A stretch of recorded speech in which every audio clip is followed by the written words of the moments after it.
ನಾವು ಇವಾಗ ಆಟೋಗೆ ರೆಟ್ರೋಫಿಟ್ಟಿಂಗ್ ಹೇಗೆ ಮಾಡಿದೆ ಅಂತ ನೋಡ್ತೀವಿ. ಇವಾಗ ಕಾರ್ಗೆ ರೆಟ್ರೋಫಿಟ್ಟಿಂಗ್ ಹೇಗೆ ಮಾಡ್ತಾರೆ ಅಂತ ನೋಡೋಣ. ಅಣ್ಣ, ಇದು ಸಂಪೂರ್ಣವಾಗಿ ಸುರಕ್ಷಿತವಾಗಿದೆ ಅಂತ ಹೇಳ್ಬಿಟ್ಟು ನಿಮ್ಗೆ ಹೆಂಗೆ ಭರವಸೆ ಕೊಡ್ತೀರಾ ನೀವು? ಹೇಳಿ ಸರ್, ಇದು ಐಕ್ಯಾಟಿಂದ ಅಪ್ಲೋಡ್ ಆಗಿರ್ತದೆ ಸರ್ ನಮ್ಮ ಕಿಟ್ಟು. ಇನ್ನೊಂದು ಏನಂದರೆ ನಾವು ಆ್ಯಸ್ ಬಿ ರೂಲ್ಸ್ ಪ್ರಕಾರ ನಾವು ಪೂರ್ತಿ ಫಿಟ್ಮೆಂಟ್ ಮಾಡೋದು, ಲೀಕೇಜ್ ಆಗಲಿ ಪ್ರತಿಯೊಂದು ಚೆಕ್ ಮಾಡಿಬಿಟ್ಟು ಸಾಲ್ಡ್ರಿಂಗ್ ಮಾಡಿ ವೈರ್ಸ್ನ ಎಲ್ಲಿನೂ ಸ್ಪಿನ್ ಆಗಬಾರ್ದು ಆ ಥರ ನೀಟಾಗಿ ಇದು ಮಾಡಿಕೊಡ್ತೀವಿ. ಮತ್ತು ಎಲ್ಲ ಆದಮೇಲೆ ಲೀಕೇಜ್ನ ಚೆಕ್ ಮಾಡಿ ನಾವು ಟೆಸ್ಟ್ ಡ್ರೈವ್ನ ಹೋಗಿ ಆಮೇಲೆ ಕಸ್ಟಮರ್ನ ಡೆಲಿವರಿ ಕೊಡೋದು. ಅಣ್ಣ, ಇವಾಗ ಒಬ್ಬ ಡ್ರೈವರು ಪೆಟ್ರೋಲ್ಗೂ CNG ಸ್ವಿಚ್ ಮಾಡಬೇಕಂತಂದರೆ ಹೇಗೆ ಮಾಡಬೇಕಣ್ಣ?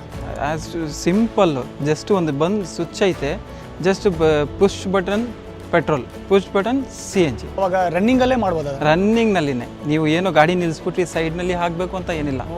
ಆನ್ ದ ವೇನಲ್ಲಿ ನೀವು ಹೋಗ್ಬಿಟ್ಟು ನೀವು ಯಾವಾಗ ಬೇಕಾದರೂ ಪೆಟ್ರೋಲ್ ಹಾಕೋಬೋದು, ಯಾವಾಗ ಬೇಕಾದರೂ CNG ಇದು ಮಾಡ್ಕೋಬೋದು.